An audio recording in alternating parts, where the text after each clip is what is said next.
বিড়ি খাইতে খাইতে আস্তাগফিরুল্লাহ বললে হইতো।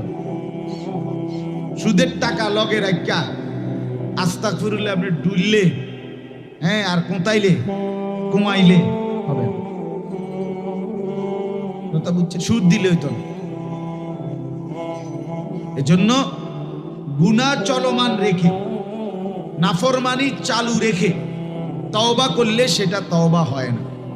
তওবা হয় তিন জিনিস দ্বারা। এক, কালউ মা কান, গুনাহ সমূলে ছেড়ে দেওয়া।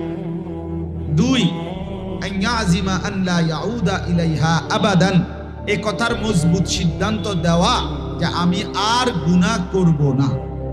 তিন, আইয়ান্দামা আলাইহা, যেগুলো গুনাহ হয়েছে তার জন্য লজ্জিত, অনুতপ্ত, ব্যথিত হয়ে আল্লাহ তাআলার কাছে মাফ চাও।